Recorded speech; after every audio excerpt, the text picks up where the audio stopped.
मंडळी, ज्योतिष कॉर्नरमध्ये तुम्हा सर्वांचे स्वागत आहे। आजचा व्लॉग थोडा वेगळा असणार आहे। थंबनेल बघून तुम्हाला तर समजलंच असेल। हो, आम्ही चाललोय उज्जैनला। गणपतीचे दिवस आहेत तरी आम्ही उज्जैनला चाललोय, कारण की आमच्या घरात गणपती नसतात आणि मुलांना आणि ह्यांना सुट्टी असते, त्याच्यामुळे आम्ही हा दिवस निवडलेला आहे। तर आता वाजलेले आहेत 6:30 आणि आता आमची गाडी येईल, आम्ही निघणार आहोत। तर तुम्हाला दाखवते मी काय काय पॅक केलेलं आहे ते। हे बघा, या आमच्या बॅग्स आणि मी पाणी घेतलेलं आहे, कारण की मला गरम पाणी लागतं म्हणून मी पाण्याच्या बॉटल्स भरून घेतलेल्या आहेत। आणि इथे बघा जेवायला काय घेतले, मटकीची भाजी, कोथिंबीरच्या वड्या, शेंगदाणा खोबऱ्याची चटणी आणि आज गणपती आहेत तर मोदक केलेले होते, एवढे मोदक बाकी राहिलेले आहेत तर तेही मी ट्रेनमध्ये खायला घेते। आणि या भाकरी विकत सांगितल्या होत्या, आता हे सर्व मी पॅक करून घेते। चला तर फायनली आमची गाडी आलेली आहे आणि आम्ही निघत आहोत। पुढे स्टेशनला भेटूया। दादा काय बघते दादा? होय होय, तर बाजूचा गाडीवाला पण बघते आपल्या जवळ।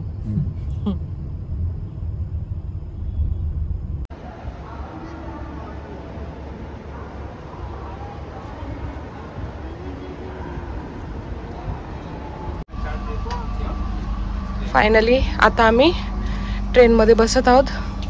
हा बघा, हा आमचा कंपार्टमेंट। हे बघा, 2 AC चे तिकीट काढल्यात आम्ही। तर 2 AC तिकीट आम्हाला उज्जैनला पडला एका माणसाचा जाण्याचा येण्याचा 3000।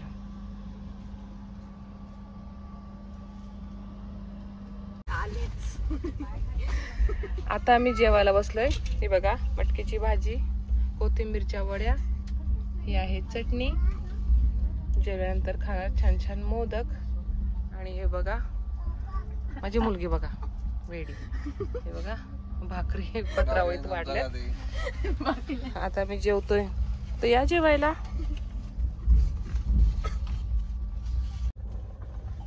आता चालले आमची झोपायची तयारी। काय लिहितेस ग? डायरी।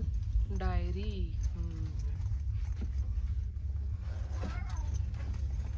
काय चालले रे? चाललो झोपायला। झोपायला चाललास? ऑलरेडी आहेस तू बेड मध्ये। Good night.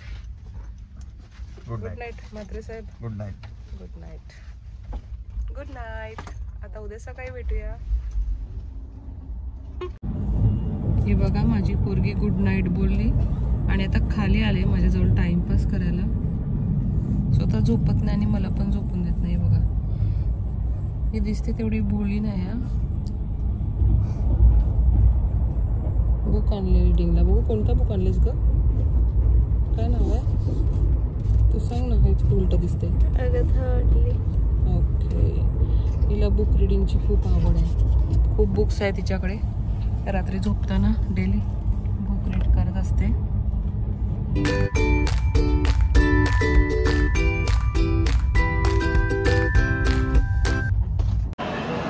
आता सकाळचे वाजले आहेत 7:30 आणि आम्ही उज्जैन स्टेशनला पोहोचलेलो आहोत।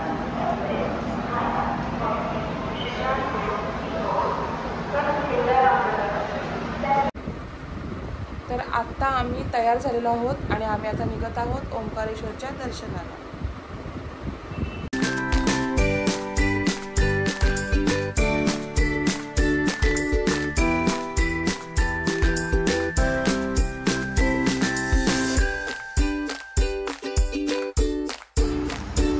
आता आम्ही थांबलो इथं ब्रेकफास्टसाठी। हे बघा, यांना खूप भूक लागले वाटतं, पुढे पुढेच चाललं। भूक लागले का रे? हो, भरपूर भूक लागली। हो का? साचीला नाही लागली भूक? चलो कुछ खावांगे।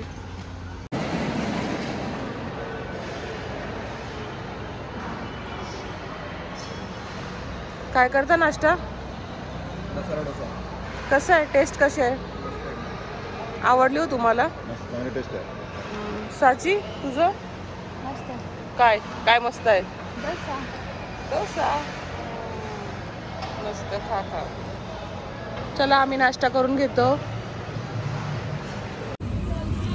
आता आमचा नाश्ता वगैरे करून झालेला आहे आता आम्ही परत निघत आहोत ओंकारेश्वरला जायला. चला तर तिथे गेल्यावरच भेटूया आपण.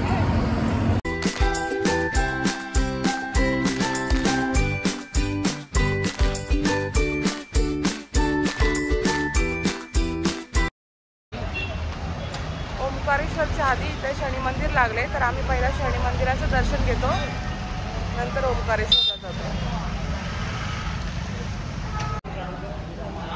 हे शनीचं मंदिर आहे. इकडे ना आतमध्ये सर्व ग्रहांच्या मूर्त्या आहेत.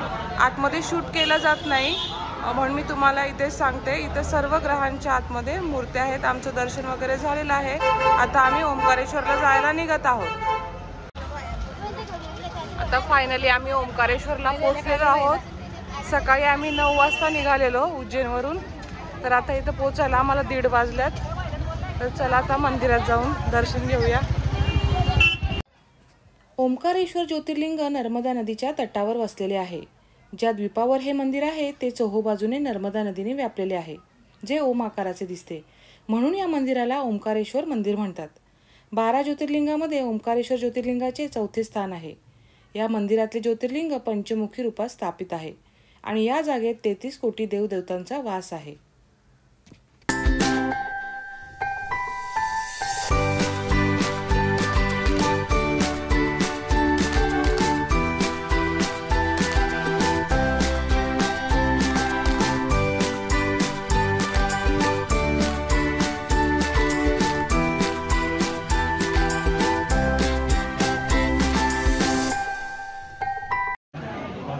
ही बघा किती गर्दी आहे. आता आम्हाला कमीत कमी 2 तास तरी लागतील. लाईन तर हलतच नाहीये. बघा 20 मिनिटं झाली आणि एकाच जागेवर उभे आहोत. बघू आता किती वेळ लागते दर्शनाला.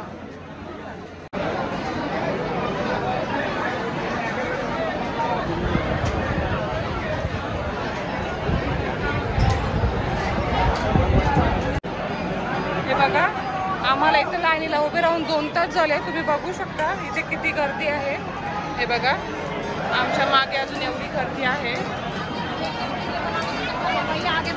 अजून ना आमच्या पुढची गर्दी दाखवते. ही बघा आमच्या पुढे एवढी गर्दी आहे. आता अजून किती वेळ लागतो पाया पडायला काय माहित नाही. आमचा अवतार बघा कसा झालाय.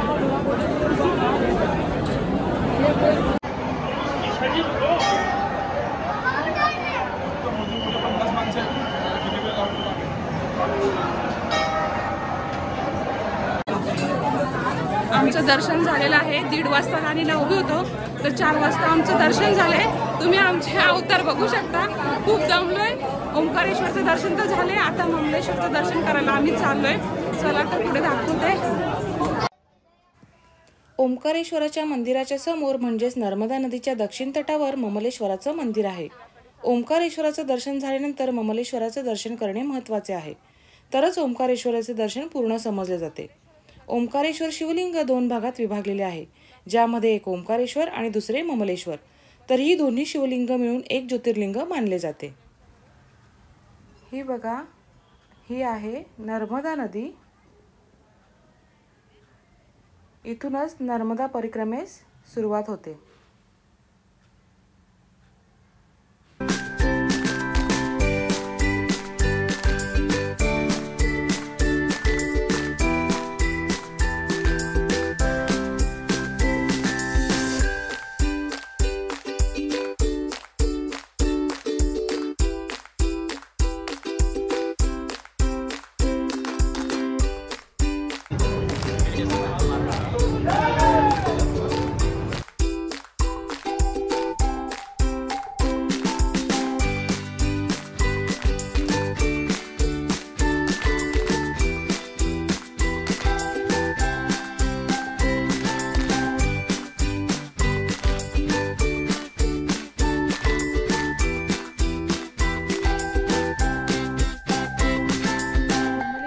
दर्शनानंतर पायऱ्यांवरून खाली आल्यावर गोमुख घाट आहे. या गोमुखातून सतत पाणी वाहत असते.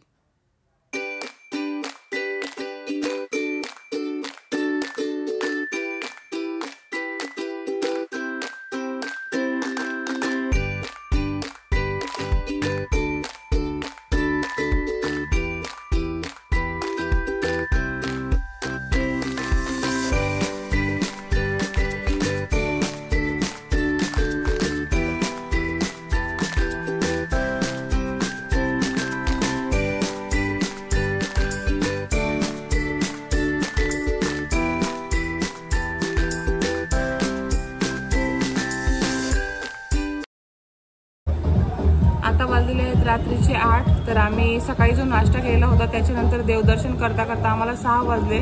दुपारी आम्ही जेवलोच नाही तर खूप उशीर झालेला आहे. आता जेवायला थांबलोय. आमच्या अवतारावर कसे झालेले आहेत तर आता आम्ही जेवायला थांबलोय. साचीला दाखवू का? आमची साची बघा कशी दिसते. येस साचीचे पप्पा. आम्ही खूप दमलो, जेवलो नाही ना तर आता जेवतोय. चला जेवून घेतो आम्ही आता रूमवर आलो आहोत.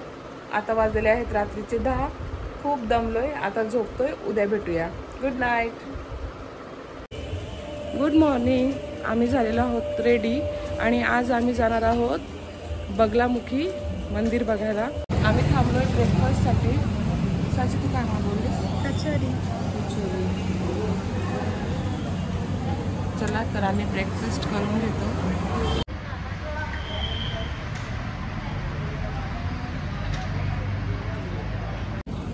आता आमचं ब्रेकफास्ट झालेलं आहे.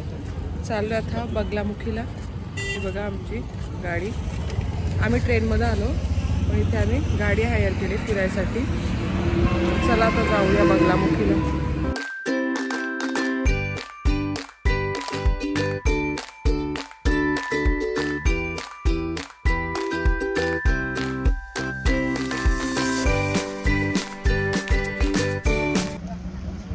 आता आम्ही बगलामुखीला पोहोचलेलो आहोत. तर उज्जैनपासून जवळजवळ 100 किलोमीटर अंतरावर बगलामुखी मंदिर आहे. तर आम्ही 9 वाजता निघालेलो. मध्ये ब्रेकफास्टसाठी थांबलेलो. तर आता टाइम काय झाला गणेश? 11:30. आता वाजलेले आहेत 11:30. इथे बघा हार फुलांची वगैरे दुकानं आहेत. तर इथून मी हार फुलं घेते आणि दर्शनाला जाते. हे आहे बगलामुखी मंदिर. हे बगलामुखी मंदिर उज्जैनपासून 100 किलोमीटरच्या अंतरावर आहे. या मंदिराबद्दल अशी मान्यता आहे की ज्यांना भूतबाधा, शत्रुपीडा, कोर्ट कचेरी ज्या पण अडचणी आहेत तर त्यांनी मातेचे दर्शन करून इथे होम हवन करावे. त्यांच्या सर्व अडचणी दूर होतात. उज्जैनपासून जवळजवळ 100 किलोमीटरवर नलखेडामध्ये लखुंदरी नदी किनारी 3 मुखवाली त्रिशक्ती माता बगलामुखी देवीचे हे मंदिर आहे. बगलामुखी देवीचे हे मंदिर स्वयंभू आहे. स्मशानाच्या मधोमध हे मंदिर आहे. पुराणामध्ये असं सांगितलं जातं की महाभारताच्या युद्धाच्या 12व्या दिवशी श्रीकृष्णाच्या सांगण्यावरून धर्मराज युधिष्ठिराने इकडे तंत्राची देवी बगलामुखी मातेची उपासना केली होती. असं म्हटलं जातं की तंत्र साधनेच्या सिद्धीसाठी माता बगलामुखीला प्रसन्न करावे लागते. भारतामध्ये माता बगलामुखीचे 3 प्रमुख मंदिर आहेत. 1 कांगडा हिमाचलमध्ये, 2 दथिया मध्य प्रदेशमध्ये आणि 3 नलखेडा मध्य प्रदेशमध्ये.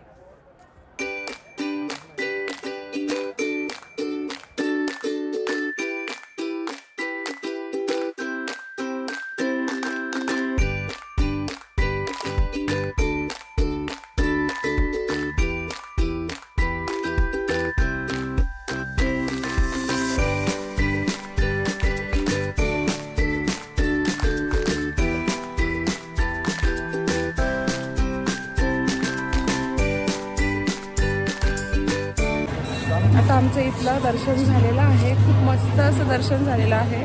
तुम्ही पण इथे आलात तर नक्की बगलामुखीला या. खूप छान मंदिर आहे आणि पूजाही खूप मस्त होते इथे. चला तर आता पुढे भेटूया. आमचं दर्शन झालंय मस्त आणि आता आम्ही पेटपूजा करायला आलोय. सची भूक लागले? रोजचा तोच प्रश्न. गणेश हॅलो. चला तर आता ना आम्ही मस्त मस्त जेवून घेतो. इथे बघा गणपती मांडले हवी. आता दुपारचं जेवण वगैरे झाले आमचं. आता आम्ही चाललोय दुसऱ्या मंदिरात.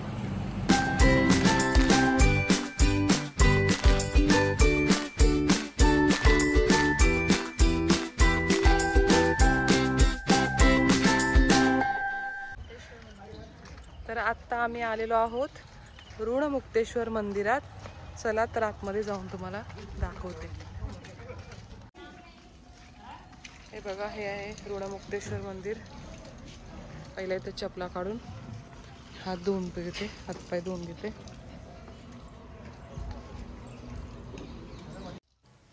मध्य प्रदेश उज्जैनमध्ये मोक्षदायिनी क्षिप्रा नदीच्या तटावर असलेले हे ऋणमुक्तेश्वर मंदिर आहे. अशी मान्यता आहे की ह्या मंदिरात असलेले शिवलिंगाचे दर्शन आणि विशेष पिवळी पूजा केल्याने मनुष्याला सर्व प्रकारच्या ऋणापासून म्हणजेच कर्जापासून मुक्ती मिळते.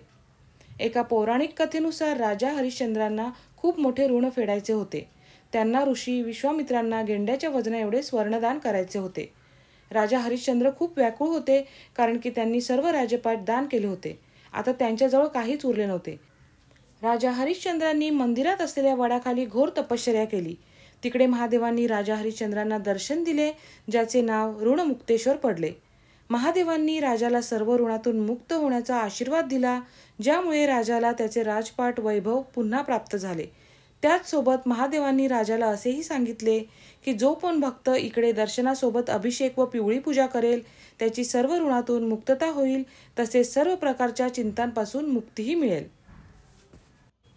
मंदिराच्या छोट्या गर्भगृहात हजारो वर्ष जुन्या वडाखाली ऋणमुक्तेश्वर महादेव विराजमान आहेत. महादेवांसोबत माता पार्वती, पुत्र कार्तिकेय व गणेशही विराजमान आहेत. तुम्ही बघू शकता इथे सर्व जे शिवलिंग आहेत ना, इथेच जलाभिषेक होतो आणि विशेष पिवळी पूजाही इथेच केली जाते.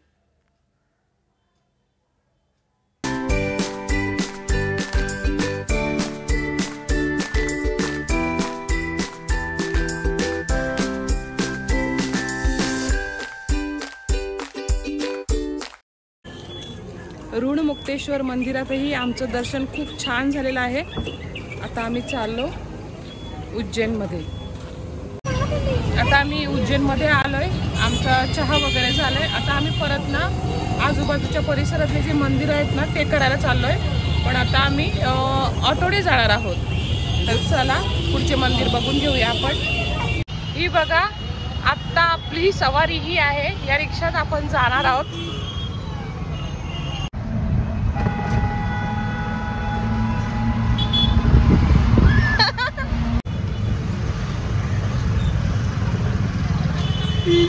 हे आहे सांदीपनी आश्रम. आम्ही आलेलो आहोत आश्रमात. चला तर आता आतमध्ये प्रवेश करूया. हे आहे सांदीपनी आश्रम. याच ठिकाणी श्री कृष्ण, श्री बलराम आणि सुदामा यांनी 64 कलांची शिक्षा घेतली होती. हेच ते ठिकाण आहे जिथं श्रीकृष्णांना श्री जगद्गुरूंची उपाधी मिळाली होती. हे कुंडेश्वर महादेवाचे मंदिर आहे, जिथे गर्भगृहात एक शिवलिंग आहे. समोरच महर्षी सांदीपनी मंदिर आहे, जिथे महर्षी सांदीपनींची मूर्ती आहे.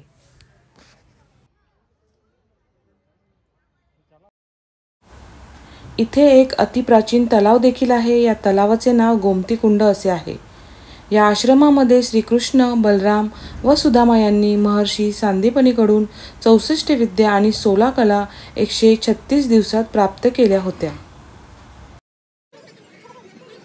तुम्ही बघू शकता इथे वेगवेगळे चित्र काढलेले आहेत. तर श्रीकृष्णाने इथे कोणकोणत्या विद्या शिकल्या, कला शिकल्या, म्हणजे 64 विद्या आणि 16 कला ज्या आहेत त्याचे इथं चित्र काढलेले आहेत. आणि बाजूलाच त्याच्याबद्दल सविस्तर माहिती लिहिलेली आहे.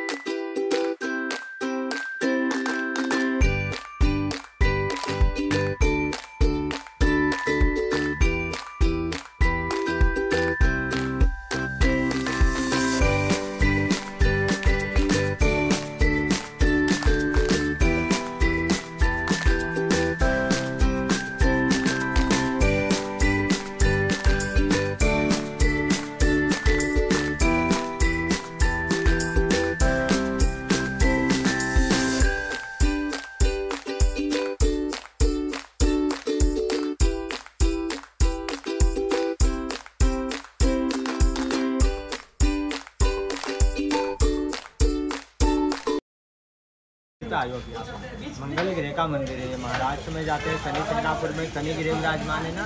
उज्जैन नगरी में मंगलगिरी का जन्म शिव रूप में हुआ है। संपूर्ण विश्व का एक ही मंदिर है मंगल का। अभी आप अंदर जाएंगे, प्राचीन धरती माता का मंदिर भी आपको देखने को मिलेगा, जो मंगल भगवान की मातेश्वरी है। अभी तक आप लोग जितने भी शिव मंदिर में गए होंगे, आपने शिव जी का सवारी नंदी जी ही देखा होगा। उज्जैन के इस प्राचीन शिव मंदिर में आपको देखने को मिलेगा भेड़ का सवारी। भेड़ मेंढा जो राजस्थान में पाई जाता है, भेड़ का सवारी होने का कारण ये है, मंगल भगवान मेष और वृश्चिक राशि के स्वामी कहलाते हैं, 9 ग्रहों के सेनापति हैं। यह मंदिर पूरे भारत के नाभि पर बना। अभी आप भारत के नाभि सेंटर पर खड़े हो। कर्क रेखा ट्रॉपिक ऑफ कैंसर इसी मंदिर से होकर गुजरती है। यहाँ से होते हुए महाकाल मंदिर को जाती है और महाकाल मंदिर से सोमनाथ मंदिर जो गुजरात में स्थित है।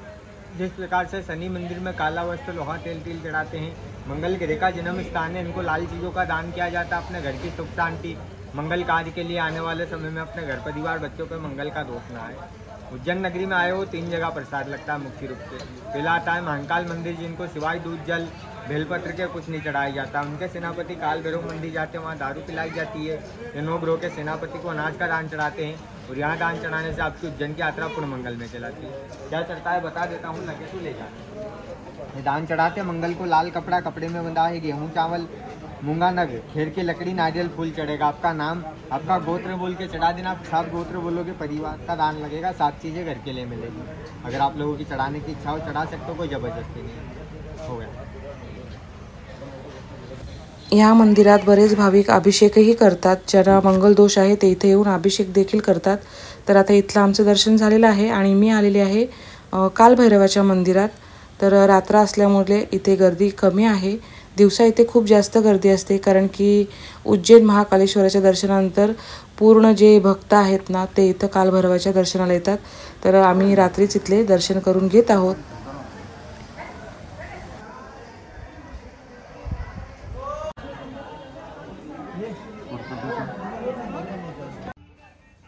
आता मी आले गडकालिका मंदिरामध्ये. तर उज्जैनपासून 2 ते 3 किलोमीटर अंतरावर ही सर्व मंदिरं आहेत. तर उज्जैनमध्ये आपल्याला रिक्षा मिळतात. ते रिक्षावाले आपल्याकडून 400 ते 500 रुपये घेतात आणि ही सर्व आजूबाजूची मंदिरं दाखवतात. तर आता मी मंदिरात जाऊन देवी मातेचे दर्शन घेते. गणेश मंदिर आहे हे. आपण गणेश मंदिरात चाललोय दर्शनाला.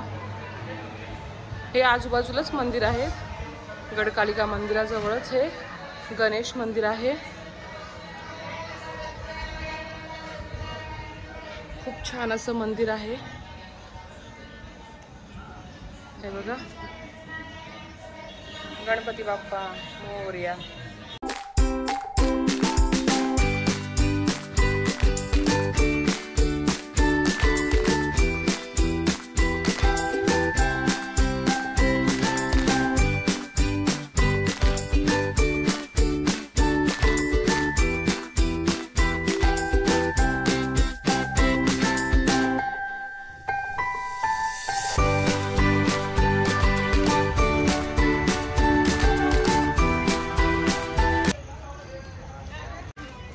आम्ही आता आलेलो आहोत महाकाल महालोकमध्ये.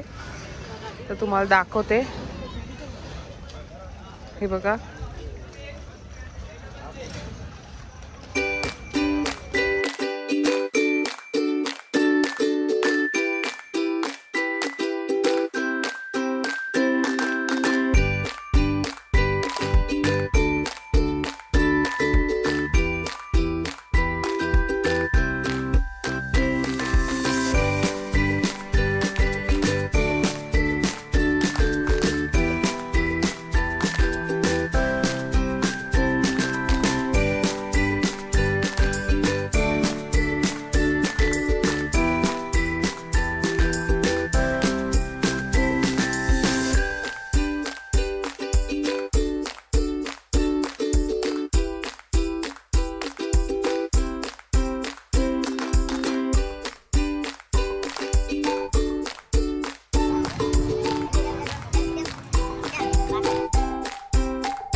सर्व महाकाल लोक फिरून झालेला आहे. खूप सुंदर ठिकाण आहे.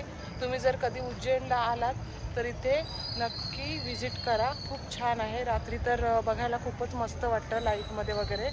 शक्यतो रात्रीच बघावं हे. चला तर आता आम्ही जेवायला चाललो. आता वाजल्यात रात्रीचे 10 आणि आम्ही आलेलो आहोत रूमवर. आता झोपतो आणि सकाळी लवकर उठतो. Good night. Good morning. आता वाजले आहेत सकाळचे 9 आणि आम्ही सर्वजण रेडी आहोत. आज आम्ही जाणार आहोत इंदोर फिरायला. आता आम्ही थांबलोय इंदोरला जायच्या आधी ब्रेकफास्टला. भूक लागले मुलांना खूप आणि मुलांच्या पप्पांना पण.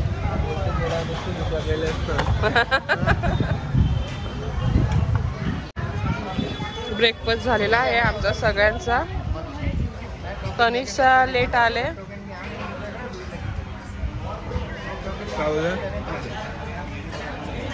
तनिषा आता लेट आले ना म्हणून लेट नाश्ता होतोय. खा मस्त मस्त.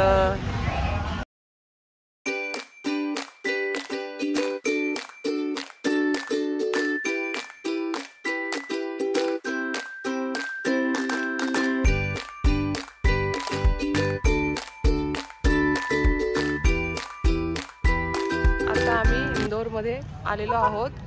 आता इंदोरमध्ये आम्ही खजराणा मंदिरात आलेलो आहोत.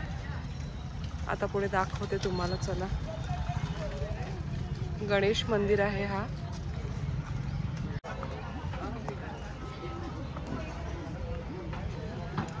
मस्त आहे बा, एकदम सिद्धिविनायक सारखं.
आता आमचं गणेश मंदिरात मस्त दर्शन झालेलं आहे.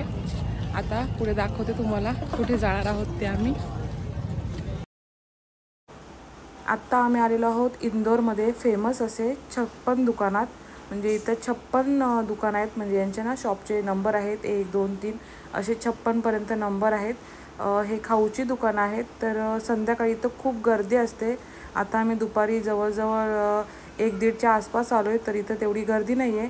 तरी पण आम्ही इथलं थोडंफार खाऊ खाल्लेलं आहे. पेटपूजा आमची थोडीफार केलेली आहे.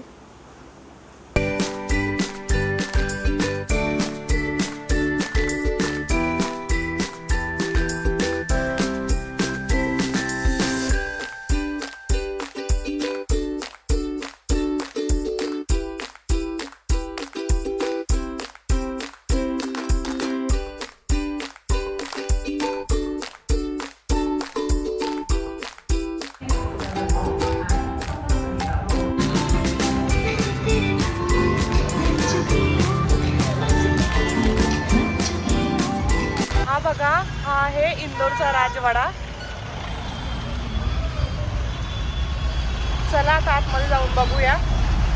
अलाउड असेल जर शूट करायचं तर दाखवते.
पॅलेसमध्येच खाली एक रूम आहे ज्याच्यात राजा महाराजे किंवा राण्यांचे फोटो लावलेले आहेत आणि त्याचा जन्म कधी झाला, मृत्यू कधी झाला, त्यांनी कोणकोणते युद्ध लढले ही सर्व माहिती सविस्तर लिहिलेली आहे. इथे पॅलेसचा फोटो आहे आणि हे बघा, ही राजा महाराजांची ही वंशावळ आहे, पूर्ण वंशावळ आहे, त्यांच्याबद्दलची संपूर्ण माहिती इथे लिहिलेली आहे.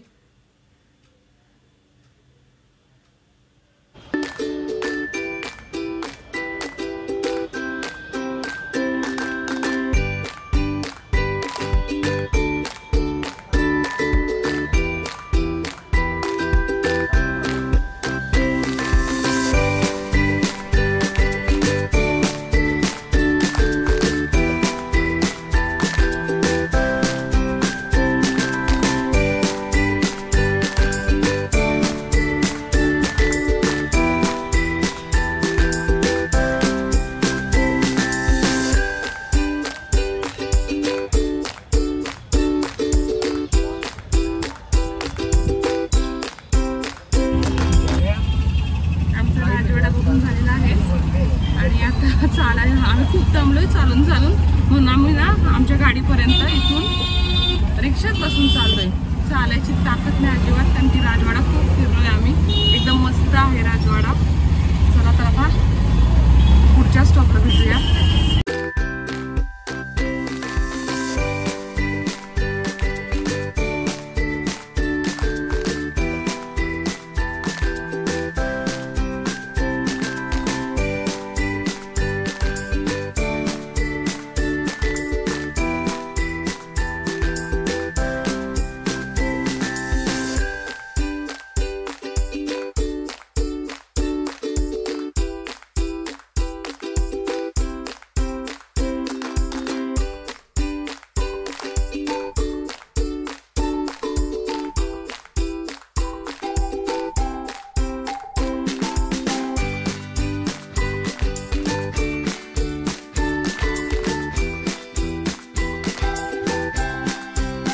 इंदोरचे आमचे पॅलेस आणि सगळी मंदिरं झाल्यात. आता आम्ही बसलेलो आहोत लंचसाठी.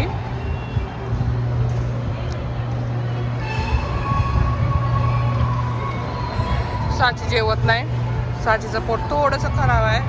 साची खाते कस्टर्ड. आता आमचं लंच झालेलं आहे, आम्ही उज्जैनला पोचतो आणि आराम करतो, कारण की संध्याकाळी ना आम्हाला जायचं आहे भस्म आरतीला, त्याच्यामुळे आता संध्याकाळीच भेटूया. आता वाजलेले आहेत रात्रीचे 1:30 आणि आम्ही आलेलो आहोत भस्म आरतीसाठी. चला तर पुढे जाऊया.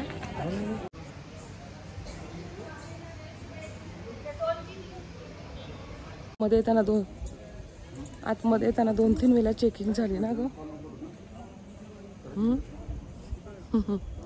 चला आता बघूया किती वेळा चेकिंग होते आणि अजून किती लांब जायचं आहे ते. आम्ही इथं बसलोय भस्म आरतीसाठी लाईनमध्ये. आता किती वाजले? 2 वाजले.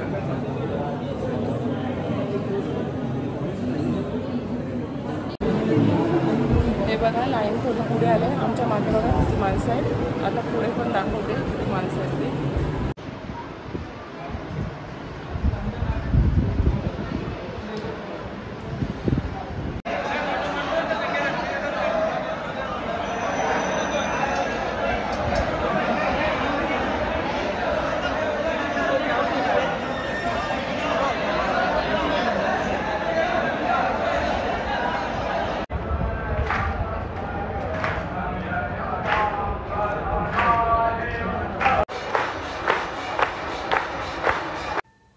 आमची भस्म आरती वगैरे झालेली आहे.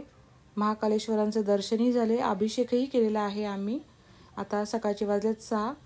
मंदिराच्या जवळच म्हणजे चालत आल्यावर इथे बघू शकता तुम्ही भारत मातेचं मंदिर आहे. देशातलं एकमेव मंदिर आहे हे भारत मातेचं. तर तुम्ही बघू शकता मंदिराच्या बाजूलाच इथं खाली आहे ना भारताचा नकाशा आहे, ज्याच्यावर त्यांनी 12 ज्योतिर्लिंग दाखवलेले आहेत. म्हणजे कुठे कुठे आहेत 12 ज्योतिर्लिंग हे सर्व दाखवलेलं आहे. इथे सर्व माहिती आहे, खूप छान माहिती आहे. तर चला आता मंदिरात जाऊन भारत मातेचं दर्शन घेऊया.